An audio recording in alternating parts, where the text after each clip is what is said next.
Volcanic eruptions also cause damage. This is typically what you hear about in the news for obvious reasons. But the way that a volcano causes damage through its eruption depends a lot on the type of magma. There are two types of magma, main types of magma. One is granite magma, which is very thick, high viscosity, or basaltic magma, which is very thin and runny, kind of like warm honey, low viscosity. And gases can escape easily from that. If you think of it like a can of soda, if we take a can of soda and we shake it up, and then we open it, it's going to spray everywhere. And that's the gases escaping. Now, if we take the can of soda and we open it up without shaking it and leave it out for 2 days, the gases will escape very easily. So that's a low viscosity. A high viscosity would be like crunchy peanut butter. It's not going to flow. It's not going to let those gases out. And the only way they're going to get out is if a tremendous amount of pressure builds up and then they escape explosively.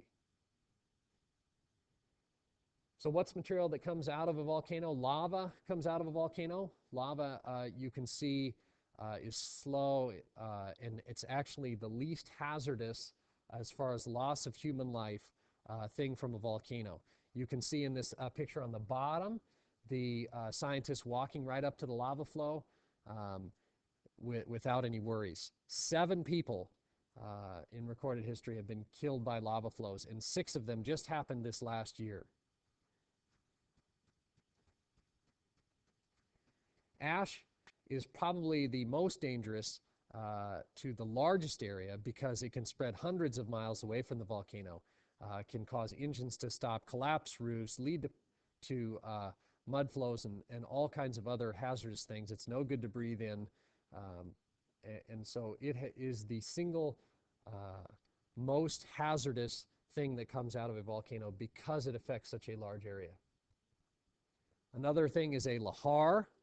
Lahars are basically ash and debris that mixes with water and then flows downstream valleys and just inundates areas with all of this stuff that's essentially like wet concrete.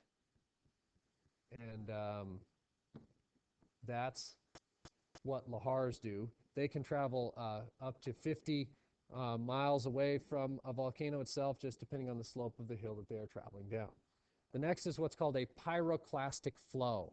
And these are super hot ash and gas.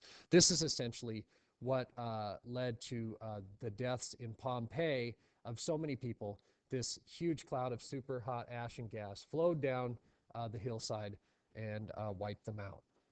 I always love this picture. This is from a volcano in Japan, and you can see in this area right here, there are some houses to give you an idea the size of that pyroclastic flow.